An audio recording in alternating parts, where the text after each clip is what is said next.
श्री अद्वैत साधर श्रीवासादि गौर भक्त वृंद।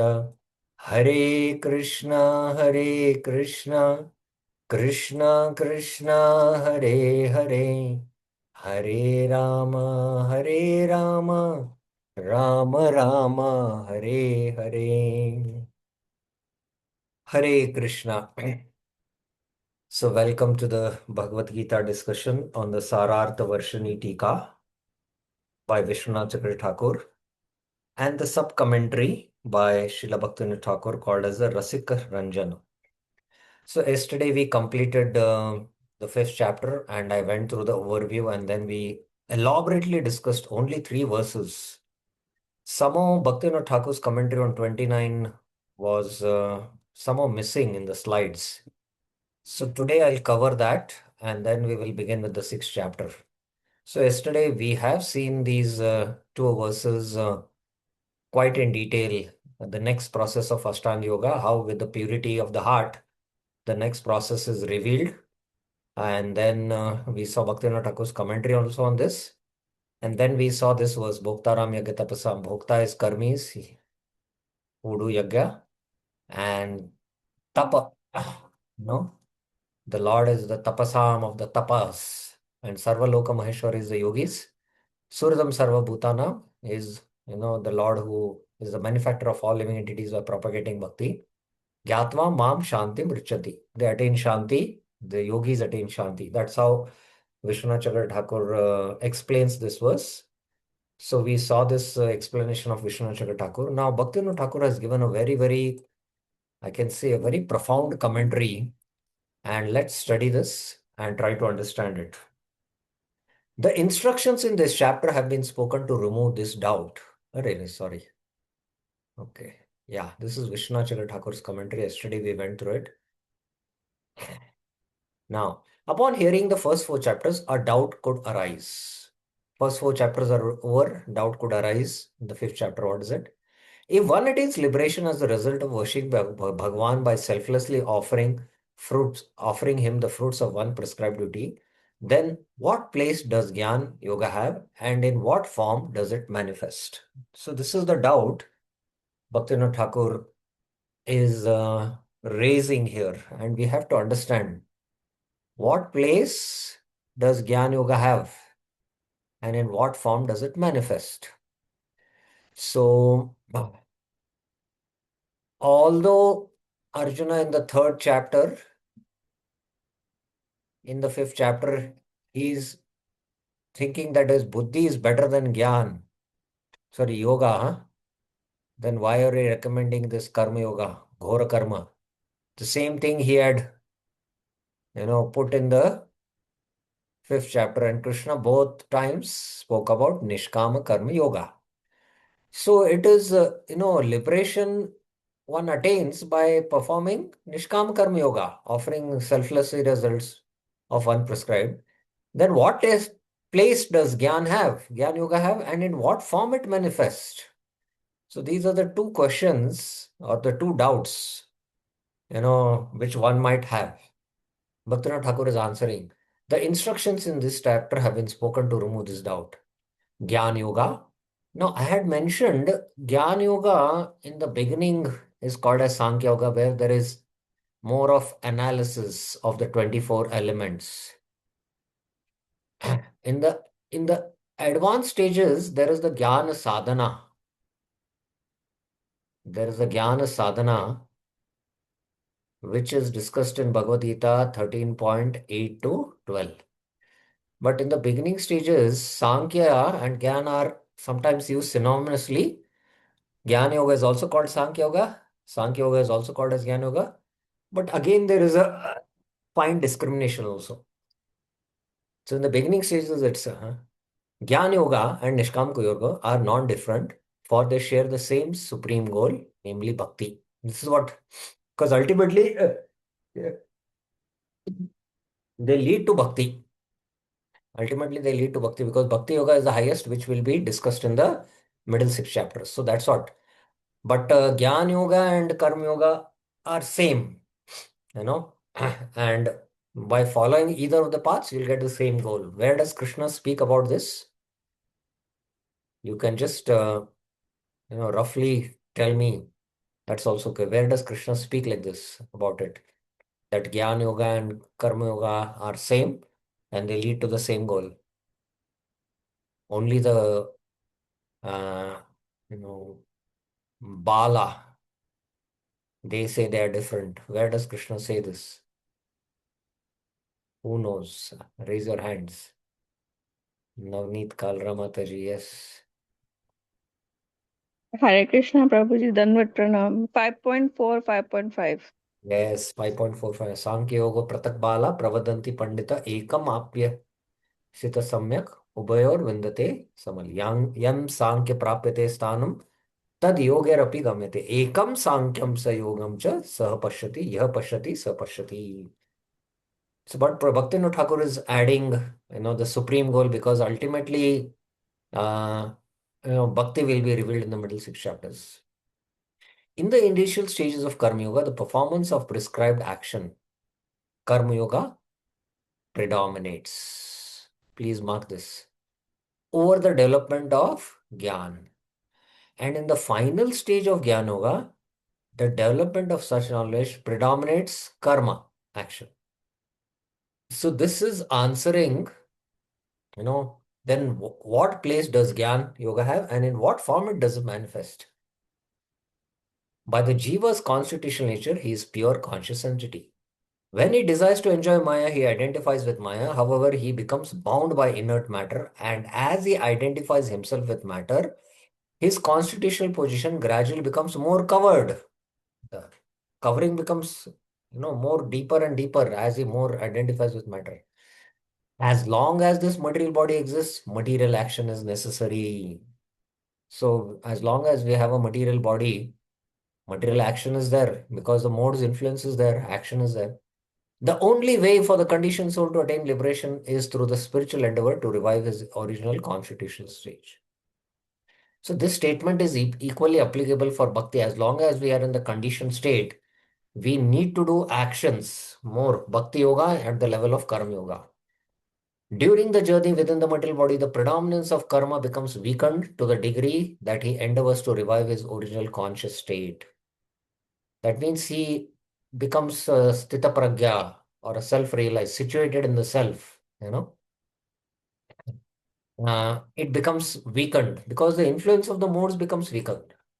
Brahma Nirvanam automatically appears while performing spiritual practices to develop equal vision, detachment, control over mundane lust and anger, and eradication of all doubts and so forth. So, to develop equal vision, Krishna spoke in 5.18, Vidya Vinay Sampanna.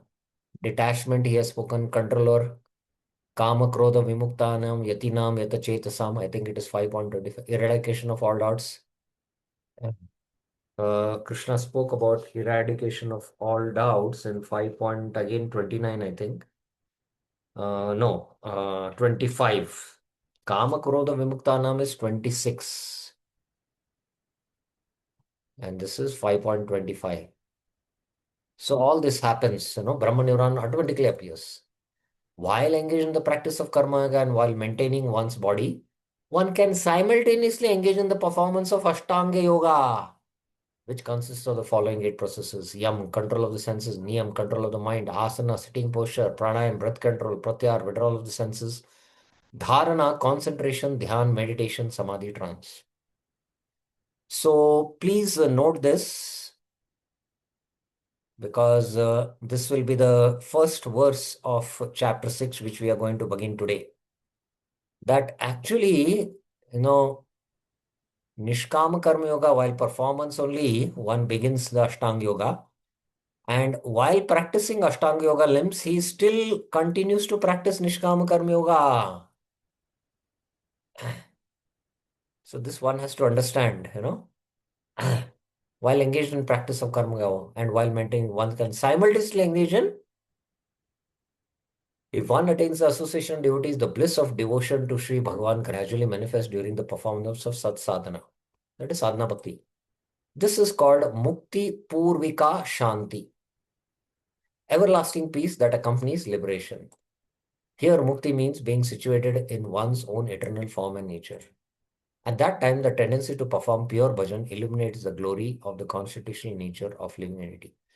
So, even for devotees who come in the association of devotees and they take up to bhakti, ultimately, by performance of, I could say, bhakti yoga at the level of karma yoga, when the senses get fully purified, and with the purified senses you engage in devotional service, you are at this level. You are like a sthita pragya, or you can say in one sense nishtha, self-realized. Let's put it as self-realized, and you are realized, self-realized. At that point, what happens? You are at this stage. Hmm? And then you are situated in the self, and then the tendency to perform pure bhajan illuminates. So, in one sense, actually, you cannot say this is nishtha, self realized state. Then your pure bhajan begins, bhajan kriya. So, sadhu sangha and bhajan kriya in the association. So, then pure bhakti in one sense begins, for you. So, that's what Bhaktivinoda Thakur is saying here. Actually, we have discussed this, so I'll not mention. These characteristics are naturally possessed by the Siddha and are consciously cultivated by sadhakas. So we saw that how Prabhupada's verse commentary yesterday, we did that exercise, Abhito, Sarva Bhuta Rihite Rata. We saw how Prabhupada is nicely commenting, where we could see that Prabhupada is speaking about the qualities of the characteristics of the Siddha. And sadhakas don't have that. We have to see that. But it has to be cultivated and we have to come to that point. So that ends the 5th chapter. And now we will begin with the 6th chapter. But anyway, any questions you have about this last thing which we discussed? Last point. Any questions, any clarifications anyone has?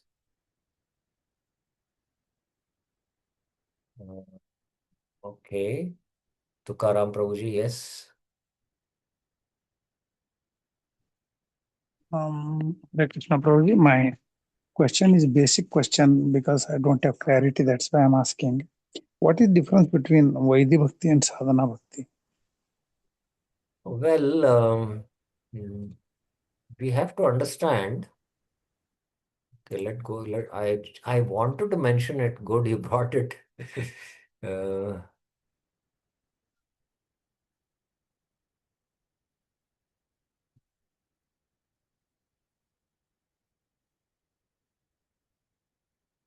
yeah, I wanted to bring out here only. Since you brought this point, now firstly you have to understand Uttama Bhakti is Shuddha Bhakti. Bhakti Rasamrit Sindhu 1:1:11. This Uttama Bhakti has 3 divisions, which is called as Sadhana Bhakti. There is Bhava Bhakti.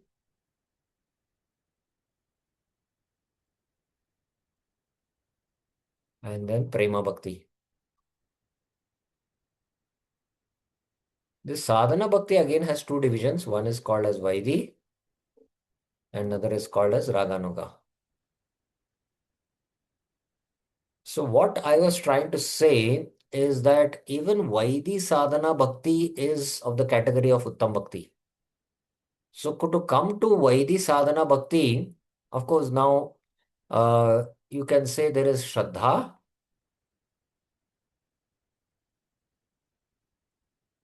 Sadhu Sangha, Bhajan Kriya, Anarth Nivritti, Nishtha, Ruchi, Asakti.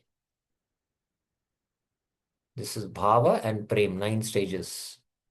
1, 2, 3, 4, 5, 6, 7, 8, and 9. So, Shraddha is the entry door for pure devotional service. And only that is happening when we associate and you are actually, your Shraddha has developed to such a level that all the doubts are dispelled. And the Antakaran has purified. So we have now the Antakaran,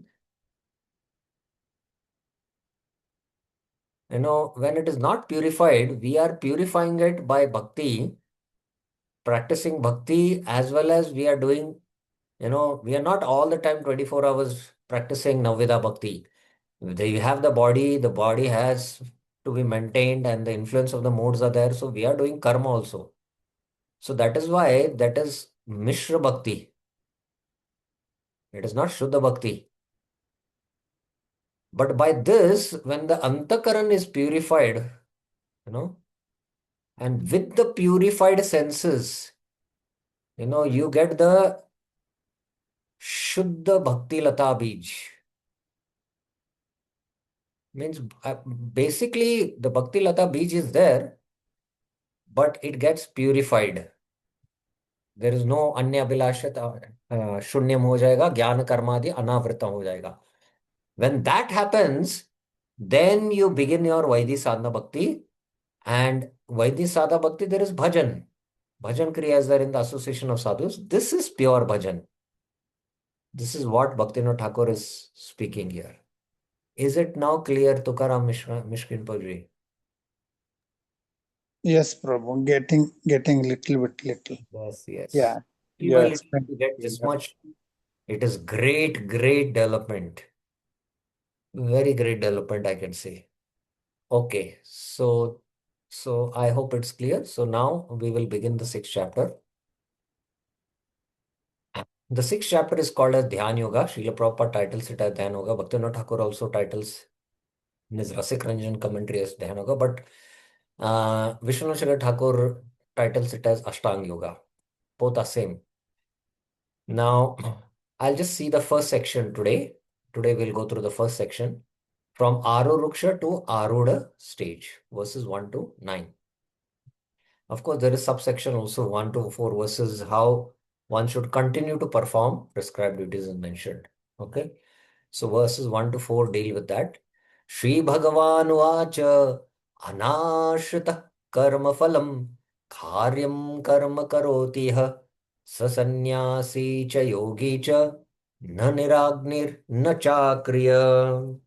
Now, again, it is very difficult to sometimes, understand suddenly, when Krishna speaks 6.1, what is the connection?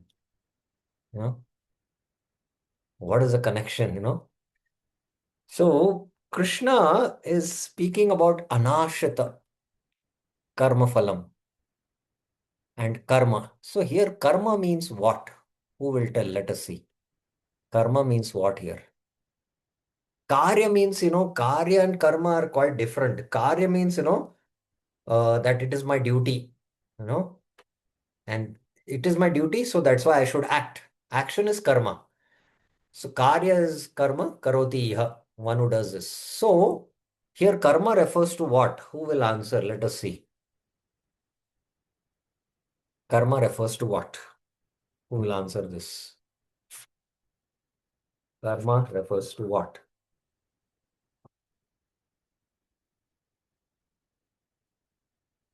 Sumit Kapoor Prabhuji, yes. Hare Krishna Prabhuji, Prabhuji, it refers to Nishkam Karma Yoga because it's mentioned while not seeking results. Oh, very good, very good. Excellent, excellent. I am really happy that devotees are really into now the Bhagavad Gita. So, Nishkama Karma Yoga. So, you see, chapters 1 to 6 is called as Karma Yoga. And interestingly, Jnana Yoga and Ashtanga Yoga, Jnana Yoga is chapter 5, Ashtanga Yoga is chapter 6. They are called even they are coming within the category of Karma Yoga because even in Jnana Yoga there is karma. One is still performing Nishkam Karma Yoga. And when he will give up Nishkam Karma Yoga and take to only the Ashtanga Yoga practice at a higher level. Till then, even in his Ashtanga Yoga practice, not here, sorry. In his Ashtanga Yoga practice, he is still performing his Nishkam Karma Yoga activities. That's why Krishna has been repeatedly hammering, in 3.1 and 2, Arjuna asked the question, if Jnana Yoga is better than, karma, why are you telling me to do this karma? Krishna, emphasized Nishkam Karma Yoga. In the 5th chapter, same question, Krishna emphasized Karma Yoga, instead of Karma Sannyas, he recommended Nishkam Karma Yoga, and now also he is recommending Nishkam Karma Yoga. That means Ashtang Yogi should continue to practice Nishkam Karma Yoga. How? Anashrita Karma Phalam. He should practice how? Anashrita Nishkaram, without taking shelter of the fruits. Such a sannyasi. And he is a sannyasi, cha yogi cha. So, gehi cha nitya sannyasi, Krishna had spoken in 5.3. One who performs Nishkam Karma Yoga without any dualities. Yona dveshtiti na kamshati nirdvandoi mahabhava sukham badnat pramushati. He will easily attain liberation.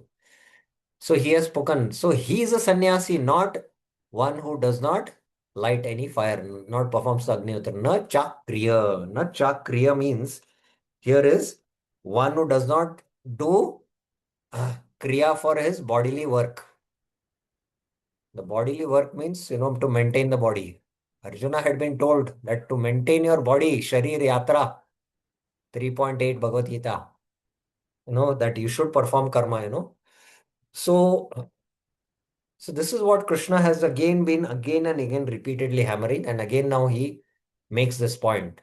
The Supreme Personality of Godhead, Sri Bhagavan says, he who performs his work out of duty, karyam, and work is karma, karoti iha, performs, yaha, he who.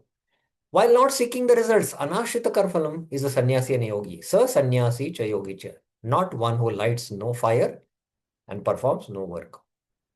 That means Krishna is not recommending for Arjuna to take up sannyas. And he had spoken about this in Bhagavad Gita 3.4. Na karmana manaramba naishkarmyam purushashrute na cha sannyasana siddhim samagatechi. You cannot attain siddhi just by taking sannyas. And in Bhagavad Gita 5.2, Krishna spoke about what? Sannyasa karma yogasya nishayasya karavamo tayostu karma sannyasat karma yoga vishyate. So he had spoken about karma sannyas there. Karma sannyas. So karma sannyas means one who gives up actions, kriya, doing, and performing, stops doing Agnihotra yagyas. So Krishna is not recommending this. Again, the reason is from action to inaction. Inaction is difficult for the soul's nature, because the soul is active by nature. And then when he is introduced to Bhakti Yoga, which is the highest yoga, coming from inaction to action becomes more difficult. We gave the example of atrophy, a medical disease, right? In the 6th chapter, the method of controlling the fickle mind. So here, the 6th chapter is one of the most important chapters also, because mind control is, spoken quite in lot detail in this chapter. And mind control is an essential practice for all yogis, including, Nishkam Karma Yogi, Bhakti Yogi, Ashtanga Yogi, or Jnana Yogi. Achieved by the yogi who has controlled the senses through the process of Ashtanga Yoga as prescribed. So through the process of Ashtanga Yoga, but mind control through the process of Bhakti Yoga will be discussed in the middle 6 chapters. In commencing the practice of Ashtanga Yoga, one should not suddenly give up Nishkam Karma Yoga, which purifies the heart. See, so while one is taken up to Ashtanga Yoga, he should not suddenly give up Nishkam Karma Yoga. He should continue to practice Anashrita Karma Phalam, Karyam. He who performs action prescribed in the scripture as inescapable duty, Karyam Karma, without expectation of results, Anashrita Karma Phalam, is called a sannyasi since he renounces the results of his action. So, sannyasi, who is a sannyasi? Let's ask this question. Who is a sannyasi? Who is a sannyasi? Actually, we have also, a kind of a conception of a sannyasi. One who is wearing saffron, who has a tridhanda, is a sannyasi. But actually, from the Shastric reference, from the Shastric definition, who is a sannyasi? Who will answer? Sumit Kapoor Prabhuji. Prabhuji, it is mentioned here that he who performs actions prescribed by the scriptures without expectation of results. Anashrita Karam Phalam. So, Sumit Kapoor Prabhuji, you're a grahastha right now. Yes, Prabhuji. Can you be a sannyasi? Being a grahastha?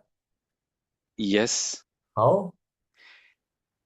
If I reach to that level where when I am performing any action in my Grihastha ashram without any expectation of results.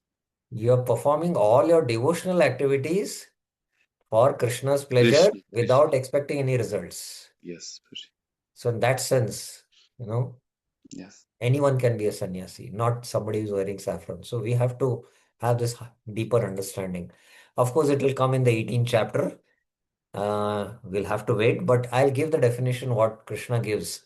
Kamyanam karmanam nyasam sannyasa kavayo vidu. The kavis who understand who is a sannyasi, kamyanam karmanam. He has desire, kama, and kamyanam karma. Because you have desire, you do actions. Nyasam, nyas means sannyas. One who gives up that, he is called as a sannyasi. So that's what, Krishna is also saying here. He is called a yogi because his mind does not dwell on the enjoyment of the object senses. So sa sannyasi cha yogi. So yogi, why yogi and why sannyasi? Vishwanath Chakravarti Thakur has mentioned. A person who merely renounces actions such as fire sacrifices is not called a sannyasi. Na niragnir.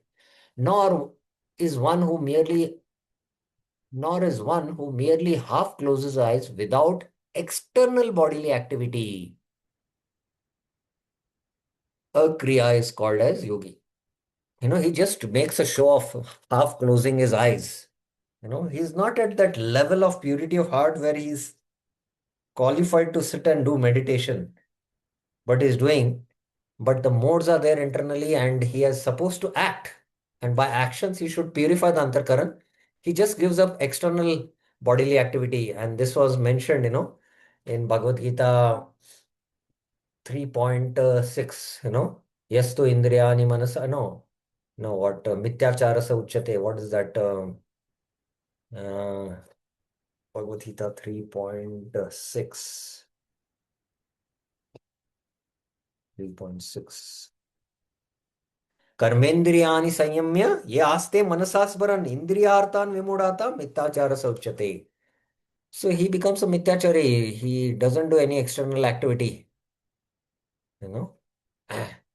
and he's not called as a yogi, in fact. Okay, Bhaktivinoda Thakur. Do not think that simply by abandoning prescribed duties such as performing Agnihotra sacrifice, one can become a sannyasi. Na karmanam anaramban. Same point, is deeper explained here. 3.3, na karmanam anaramban. Just by abandoning prescribed duties for performing Agnihotra, just by wearing, taking external sannyas, one cannot become a sannyasi.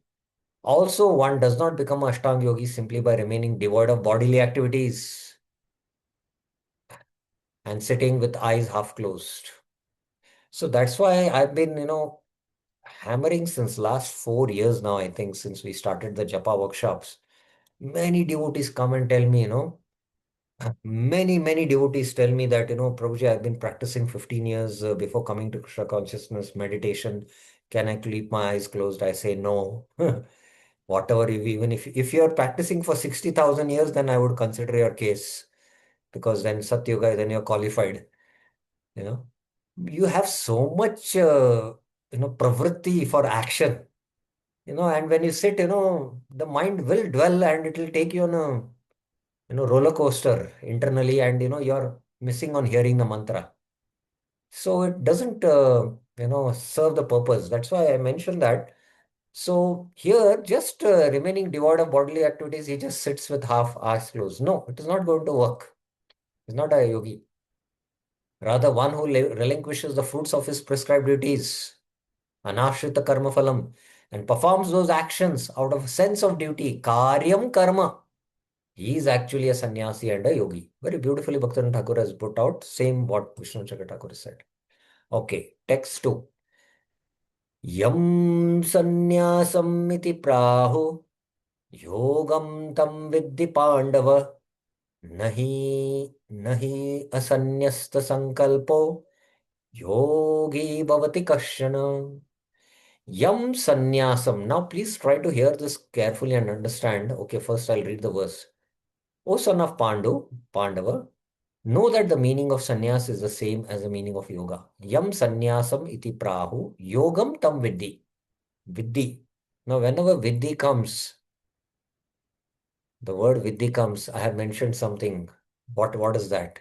When vidhi comes means what we have to, what clicks in your consciousness when you hear the term vidhi?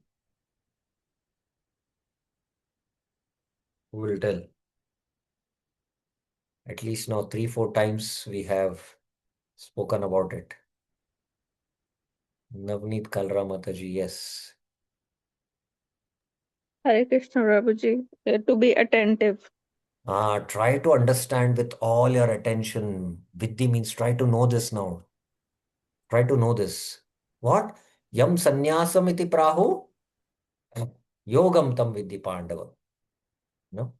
One who has not given up the desire for actions, a sannyasta sankalpo, is never a yogi. Nahi yogi bhavati kashana.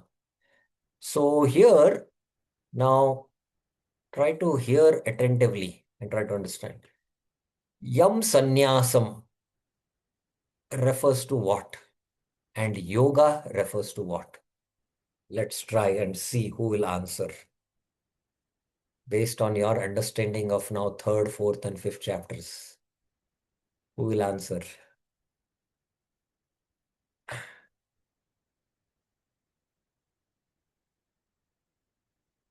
Who will answer?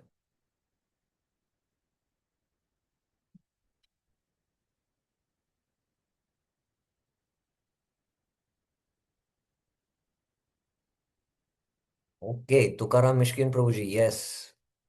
Yes, Prabhuji. Hare Krishna Prabhuji. Uh, What kind of renunciation is this? If he is, if he no, is I not, am referring to paths, in terms of paths. There are different types of paths. So sannyasam refers to which path and yogam refers to which path. yeah. You just explained that. I am not able to assimilate it. Okay. Yes. Okay. Tirthpath Prabhuji, are you there? Hare Krishna Prabhu, Dandat Pranam Prabhu. Yes. Karma sannyas Prabhu. Wonderful. Karma sannyas here. And then what is yogam? That is Niskam Karma Yoga. Nishkam Karma Yoga. And also here Ashtanga Yoga. Yes. Okay, because in the beginning stages of Ashtanga Yoga, one continues to perform Nishkam Karma Yoga. Okay. So this is what we have to understand. So in the first verse, Krishna focused on the practitioner. On the practitioner. Here, the second verse, Krishna is focusing more on the path. The path. And it is referring to the practitioner. Without this practitioner, nahi asanyasya sankalpo. That means to be a yogi, one can be a Nishkama Karma Yogi, or by Nishkama Karma Yoga, he can come to the point of Karma Sannyas and take up to Jnana Yoga. Or by Nishkama Karma Yoga, he can take up to, Ashtanga Yoga. Or after Jnana Yoga with further purification, he can take up to Ashtanga Yoga. So there is still practice of Nishkama Karma Yoga. Please understand that. So at all times, this is called as a yogi because, he, asanyasta sankalpo. Asanyasta sankalpo refers to you have to renounce the desire to enjoy the fruit of action. Here, Vishwanath Chakravarti Thakur is saying one who has not given up the desire for action, his actions. So this actions means actions for attaining fruits. This will be kama karma then, sakama karma. Asanyasta sankalpa. He can never be a yogi. Yogi bhavati kashana. That's the point he's making.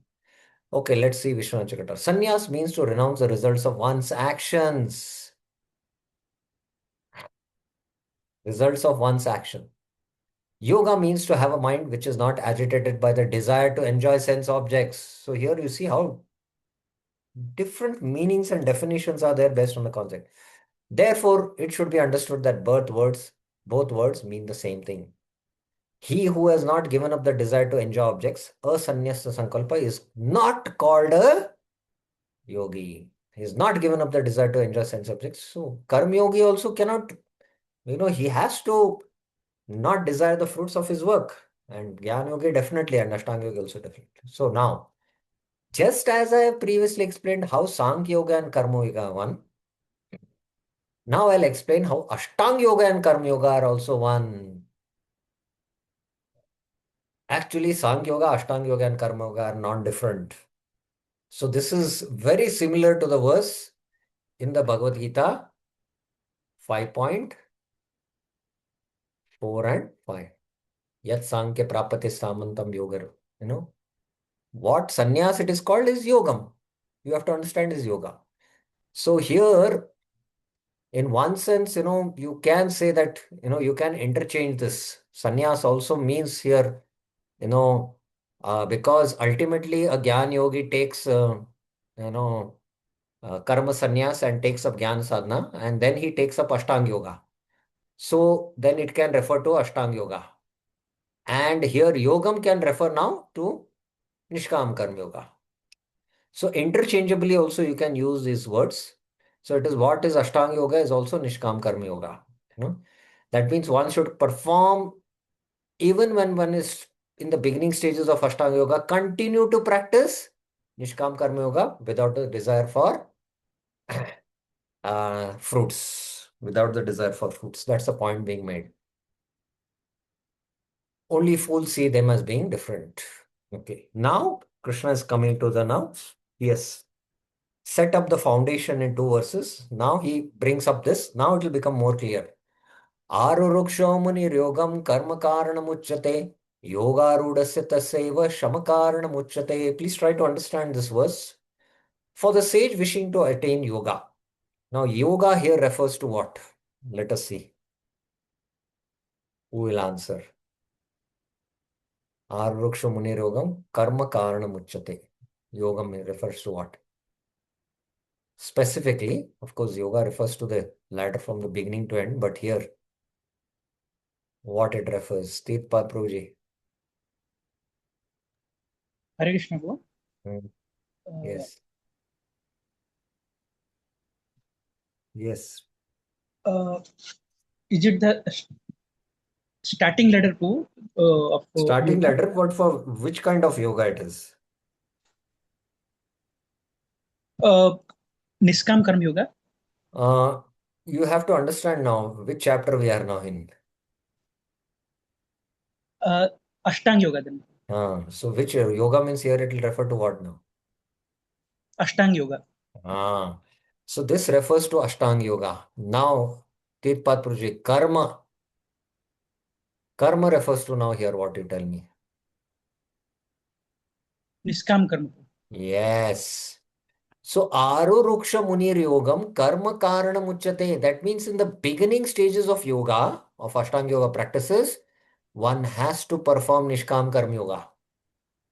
One should continue to practice Nishkam Karma Yoga. Within the ambit of Ashtanga Yoga, he should not suddenly give up Nishkam Karma, his prescribed duties. Although he has now inclination to perform Ashtanga Yoga, he should still practice, because this is the means of elevation to higher levels of Ashtanga Yoga. Karma Karanam. Karanam means, it is the means. Let's see. Karanam means the practice or the sadhana. Nishkam Karma Yoga is the sadhana in the beginning stages of Ashtanga Yoga. And Yoga Rudasita Seva. In the higher stages of yoga, Shama Karanam. Shama Karanam means, cessation of work. Cessation of work. Karma, or Shama, That's how, okay, renunciation of all irrelevant actions. That's what, For a sage wishing to attain yoga, yogam aruruksha munir, action is said to be the cause of elevation. Yeah, Karanam I had mentioned as cause. Karma karanam uchyate. For the sage who has already attained yoga, or yoga rudasya, cessation of action, tasya eva shama, is said to be the cause of maintaining that state. Yoga ruda. Okay. Now this is a very, very important verse, and devotees have to study Prabhupada books very, very carefully. Srila Prabhupada has written a book called as Perfection of Yoga. A small booklet it is. How many of you have read it? Raise your hands. All Prabhupada's small books are based on Bhagavad Gita and okay. Now, okay, those who have raised their hands, raise your hands. I would like to see who all are they who have read this book. Sumit Kapoor Prabhuji and one more hand, Lalita Sriladaman. Now, based on the 9 stages of Bhakti, Shravanam, Kirtanam, Smaranam, Sumit Kapoor Prabhuji, I am asking you a question. Ji Prabhu ji. How can you apply this verse, Aruruksha Munir Yogam Karma Karana Uchyate, in the beginning stages of Bhakti Yoga?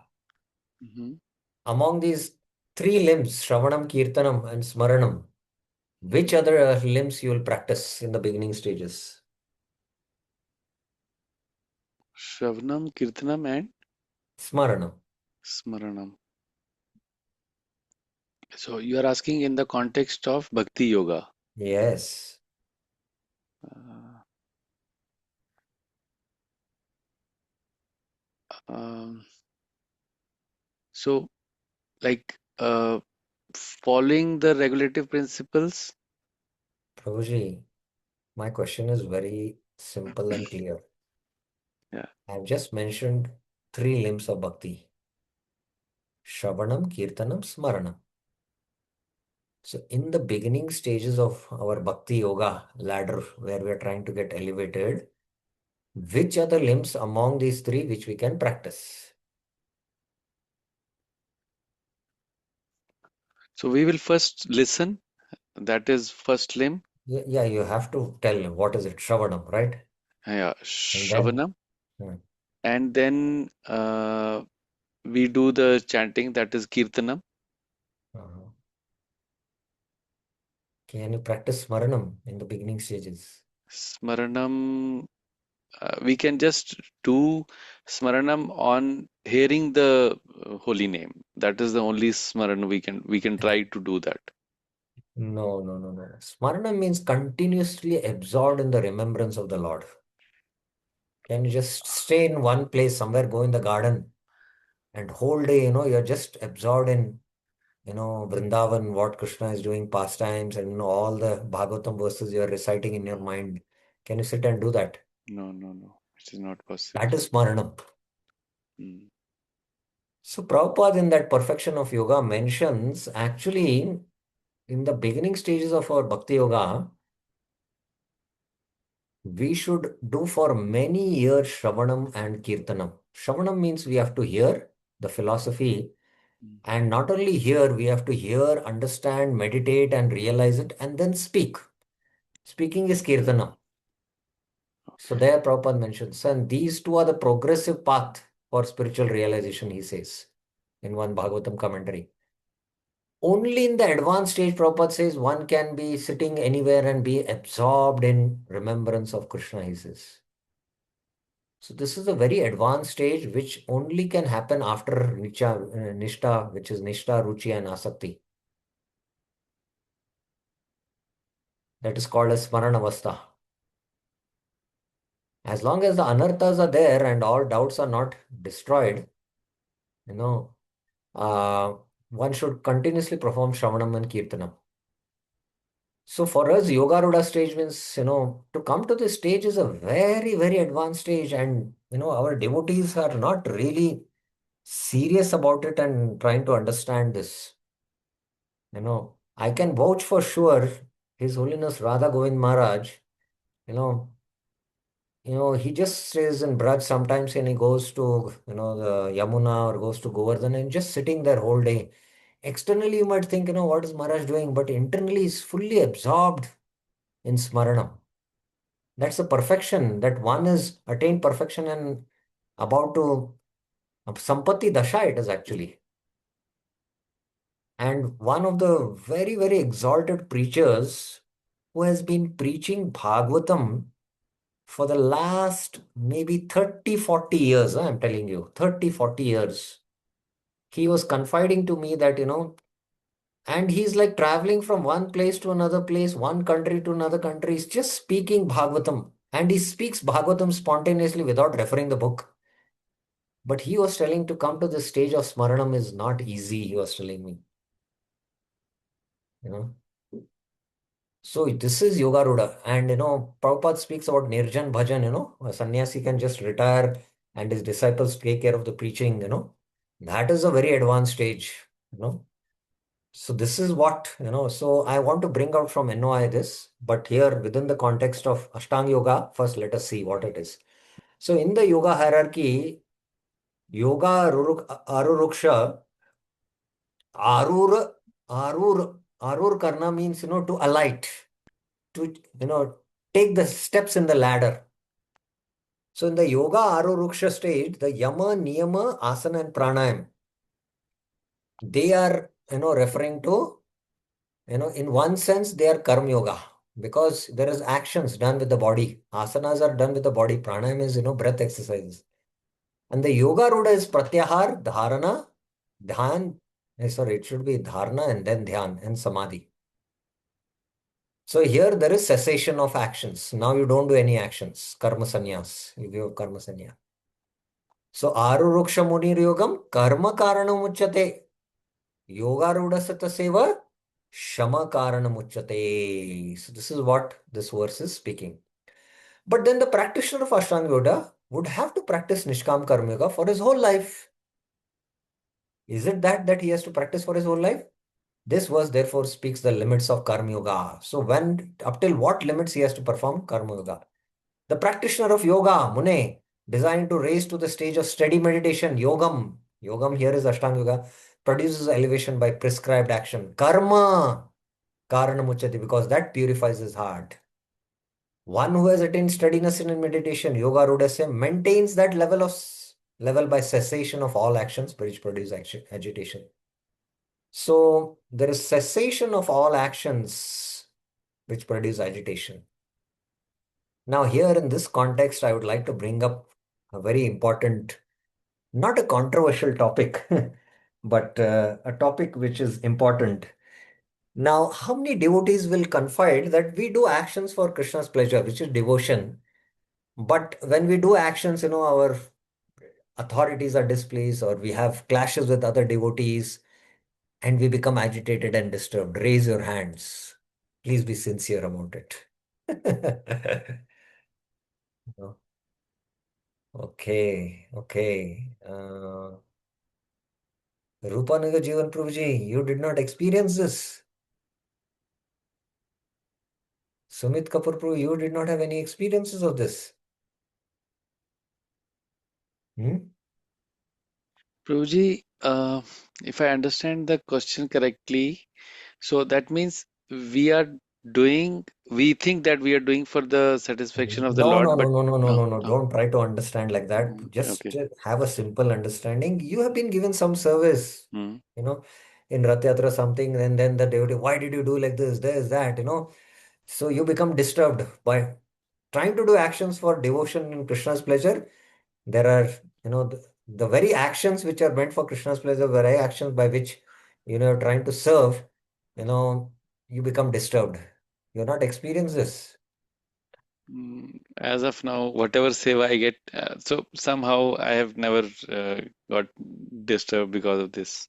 We are most fortunate. I get many times disturbed for a kind information. Okay. Yeah. It is generally the case. It's not Hmm, easy. hmm, hmm, Even, I have seen these disturbances at higher levels, but one who is at higher levels, na, the disturbance is there, then it goes away. But sometimes we become, Arey, why I should do then, I become disturbed and go and complain to the authorities. So generally actions produce agitation. hmm, So that is why in the, but, in Bhakti Yoga, there is actions, there's no question of giving up actions, but in Ashtanga Yoga, there is giving up of actions because it's a passive process. It's not an active process because there's withdrawal of the senses. Here, there is engagement of senses in Bhakti. That's a difference also you have to understand. So there is cessation of all actions which produce action because actions generally produce agitation. And if devotees had not had an experience, maybe you will soon experience it also. In other words, the aspirant for steady meditation does not have complete purity of heart. Please mark this. Shama means what? Shama means also there is, Shama means, control of mind. Control of mind, where there is no desire,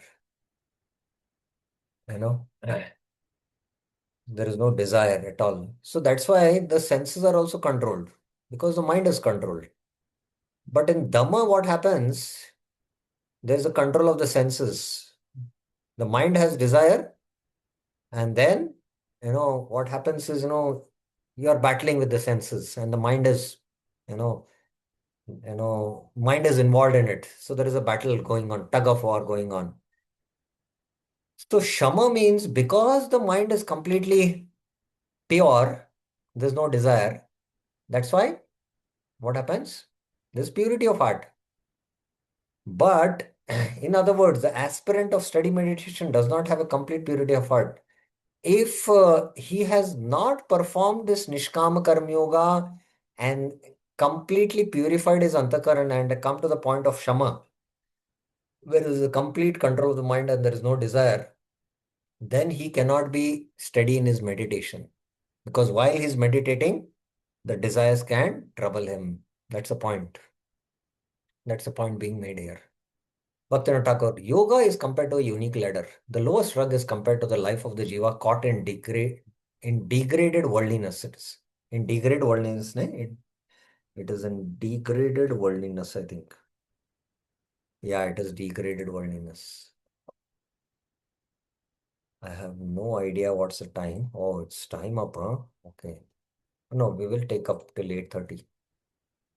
This yoga ladder consists of the steps from that level up to the level of pure consciousness. So right from the degraded level of consciousness where you begin yoga, that is, sakama karma, nishkama karma, then jnana yoga, ashtanga yoga, like that, to bhakti yoga, which is mishra, then shuddha bhakti yoga. And within shuddha bhakti yoga, there is bhakti yoga, sadhana bhakti, which is also pure, but sadhana bhakti is more pure, bhava bhakti, and more pure is prema bhakti, like that. The various rungs of the ladder have different names, but yoga is used in all of them. Karma yoga, Jnana yoga, Ashtanga yoga, Bhakti yoga. This yoga has two divisions for two types of yogis. For one who has desired to practice yoga and who has just begun climbing the yoga ladder, the Yoga Aruruksha Muni, it is said that the only process is to selflessly offer the fruits of one's work to Supreme. Karma Karana Muchate. That means he should perform Nishkam Karma Yoga. For one who has already ascended to the platform of perfection in yoga, Aruda Yogi, the only aim is to seize the desire for fruitive work. He aims for eternal bliss. Shama Karanam Uchyate. Shama Karanam Uchyate. These two gross divisions are called karma and shanti.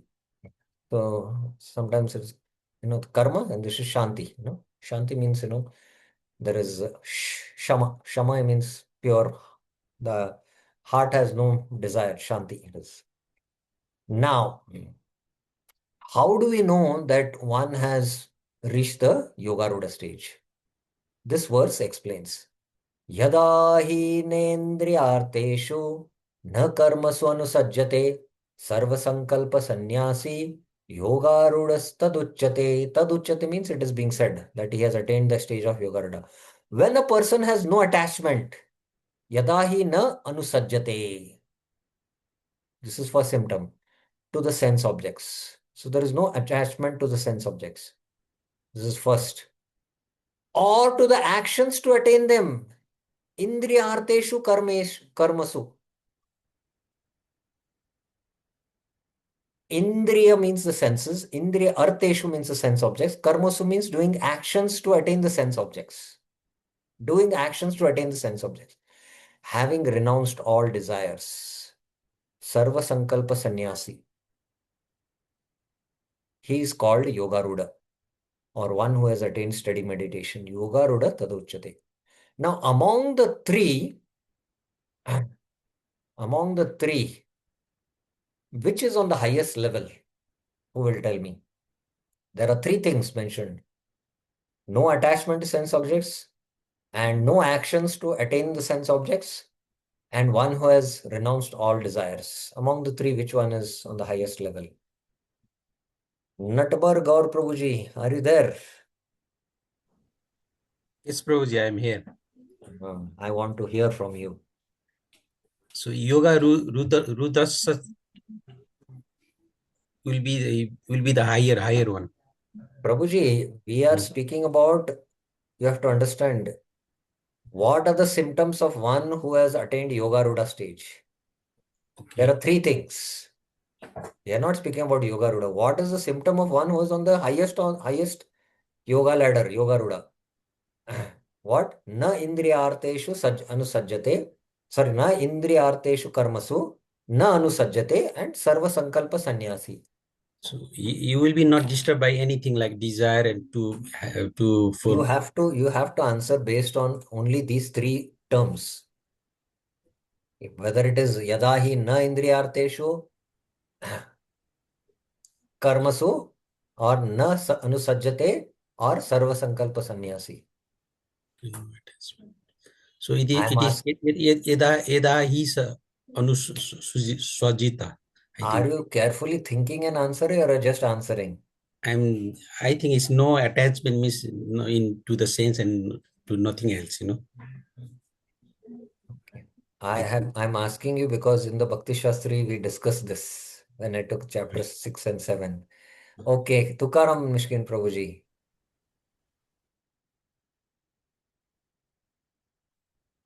Tukaram Mishkin Prabhuji. I have unmuted you. Yes, Prabhuji. All material desires renounce. Yes, very good. I'm reading from this translation, word Of to word. Prabhupada. Yes, Prabhuji. Very good, very good. I'm very happy about it. Sarva Sankalpa Sannyasi. I'm also holding Prabhupada's book also. I'm holding all the three books here. Sarva Sankalpa Sannyasi. So please try to, that's why I've been repeatedly telling, please go through the word to word, meanings. So this is, once you have renounced all desires, then there is no attachment also, and there is no, actions to attain sense objects also. They come at a later stage, like that. So here there are characteristics of Yogaruda. One is desiring. Sarva Sankalp Sannyas. This is on the highest. Engaging. Na indriyarteshu. Or pursuing. Na karmasu anusajjate. So pursuing, engaging, desiring, So like that, there are different. So all three are not their characteristics. These are the characteristics. So once you have had these characteristics, then you are Anga Yoga. This work speaks of the characteristics of the person who has attained steady meditation, Yoga Ruda, one who has a completely pure heart. This is from the perspective of Ashtanga Yoga. He is not attached either to the sense objects such as sound, nor to actions. Na indriyarteshu, na karmasu anusajjate, to actions for attaining enjoyment of the objects of the senses. Okay, there is no commentary by Bhaktivinoda Thakur on this. Okay, now let me see what's the time, because yeah, it's 8:23. I will continue this discussion tomorrow. So any questions you now have on the 6th chapter up till now, what we have discussed, we can take it up now. Okay. Yes, Navneet Kalra Mataji. Hare Krishna Prabhuji. Hmm. For the verse 6.3, Hmm. I don't know if you'll take this up, but in the Prabhupada's commentary, Hmm. could you explain the last para, how to understand that? Okay, let's go to that. Arurukshamanira.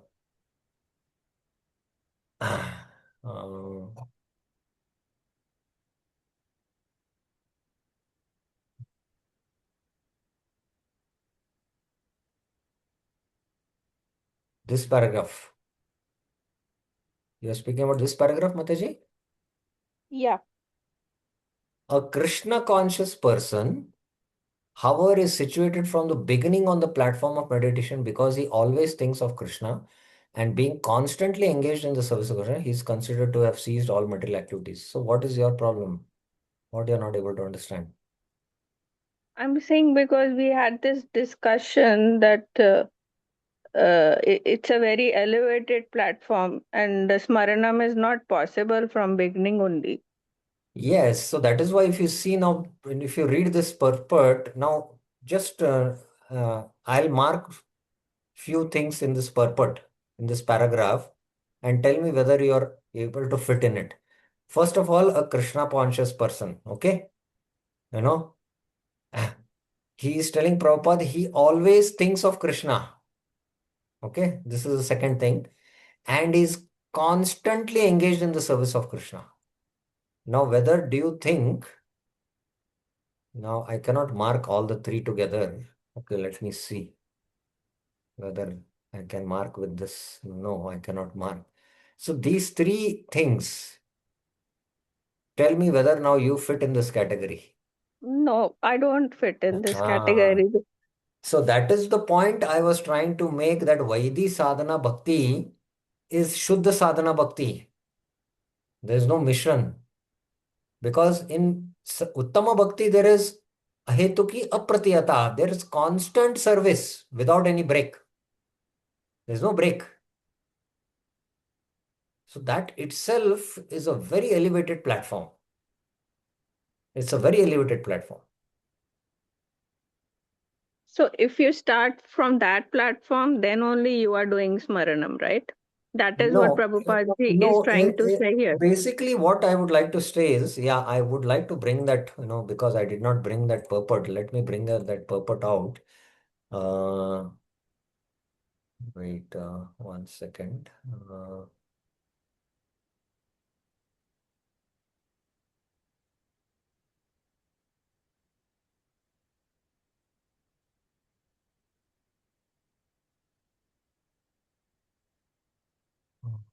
Krishna.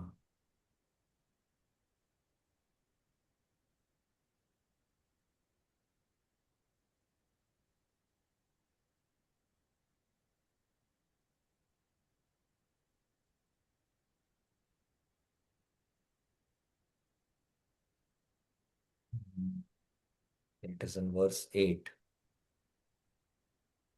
Verse 8.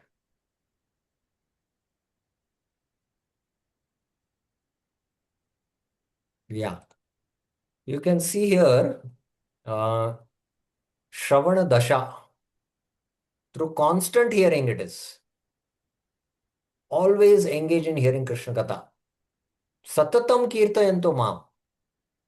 Then you become attached to hearing Krishna Katha. You cannot live. Just like an alcoholic, for morning only he'll start getting withdrawal symptoms and he'll start searching in his mind, hey Radhe, hey Vrajadevike, hey Lalite, Kuta. Where is, like that? That is the stage. And here is the Smaran Dasha. So in fact, I mentioned until you come to the Shravana Dasha, there is constant hearing or constant thinking about Krishna. So that is what Prabhupada is trying to state in his purport. That is what Prabhupada is trying to tell in his purport. So if you see this purport now, this is the beginning of Shuddha Bhakti. Because, he's always thinking of Krishna. His thinking of Krishna doesn't break, Of course, mat chitta mat gata prana, bodhayanta parasparam. Prabhupada gave a simple example. You know, uh, it's in the ordinary material world, somebody is in love with someone, although he's doing the work and he's, absorbed in the work, in the background, it's always there that I'm doing this because I love my wife, I love my family, I love my children, right? So like that, it is there. So once Prabhupada had to visit the US consulate because his visa was being renewed regularly, and the consulate said, no, the Swamiji has to come in order to give an interview so that we can give him a long-term visa. So Prabhupada visited the embassy with some of his disciples, and there was a lady visa officer. And she asked, can you summarize your entire philosophy in one statement? So Prabhupada said, Krishna consciousness means to always think of Krishna. That's impossible, she said. And then Prabhupada gave an example. Just like, you are very beautiful and you dress up, you do makeup, and you come to the office. And during the office hours, you're busy, with the work, but you're always conscious, how am I looking? So similarly, we should be always conscious of Krishna, Prabhupada said. So that's, love, So ultimately, when we come to that Purna Shraddha, Sarva Dharman Parityajya, where we have, Shraddha Shabde Vishwas Sudrida Nishay Krishna Karma Kaile, Krishna Bhakti Kaile, Sarva Karma Krita Hoy. From there onwards, that is that stage where we are into Krishna consciousness. Till then, the Bhakti is Mishra. That's what we have to understand. And that's why being engaged, he is not doing, any material activities now. Because there is no avaran now. The subtle body has got purified. The purified senses are engaged in the Lord service. And even though he might do like, our, who is it? Um, uh, who is it? I'm not able to recollect the name. For the Krishna book donation. Let's see, 1 minute. So, George Harrison wrote, Prabhupada wrote the preface. Prabhupada thanks here.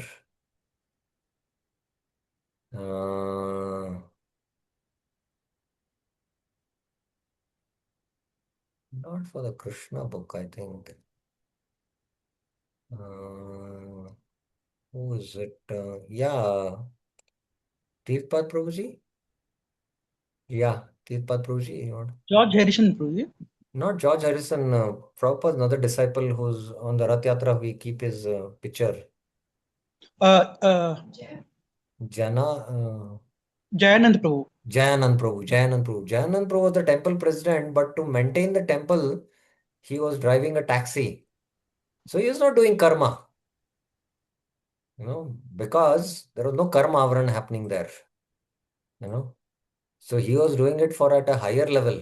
And that's why he has ceased doing all work. That's the point Prabhupada is trying to tell. So that purport is on a very, very exalted platform. That's why sometimes just simply mere reading, sometimes we cannot really get. That's why you have to see whether I fit in this. Always thinks of Krishna. constantly engaged, so like that. Is it clear, Mataji? Does it make Yes, Prabhuji, very much. yeah. Okay. Any other Thank you, question? Prabhuji. Any other questions anyone else has? Acha, where is my Zoom? It's not coming out. Yes, Chakraram Prabhuji, yes. Yeah. Hare Krishna. Yes. No. The word anuvitri means anuvitri. Anuvritti. Yes. Where did we never came across this word No, anuvritti? remembers of stages. The chart which you showed. No. See, there is, Anuvitri. Anuvritti is the commentary by Bhakti Siddhanta Saraswati Thakur. Yeah. Vritti means the commentary, Anu means following. So actually, Bhaktivinoda Thakur wrote a commentary on Nectar of Instruction, and Bhakti Siddhanta Saraswati Thakur wrote a commentary following Bhaktivinoda Thakur, and that's why he named his commentary name as Anuvritti. So that is Anuvritti here. Don't take it. Prabhupada says in the, he here in the purport he says in his Anuvritti commentary, the first verse he tells that in the Nectar of Instruction, if you see.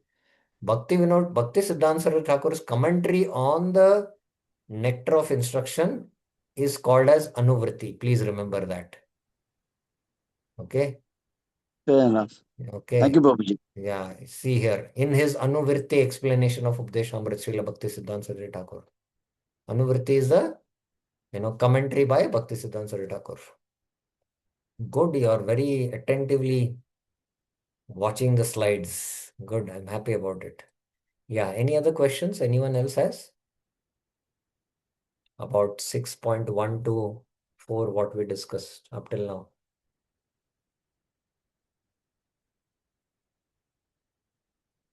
Okay, so we'll stop here. Tomorrow we'll continue the sixth chapter. And sixth chapter is relatively easy. Not easy in one sense, but relatively we can go a little faster also in the sixth chapter. But ultimately there are very important about mind control. It will come up in this chapter. Okay. Thank you very much. Srila Prabhupada ki jai. Granth Raj Srimad Bhagavad Gita ki jai. Hare Krishna. There is any hand raised? No. Okay. Thank you very much. Hari Bol.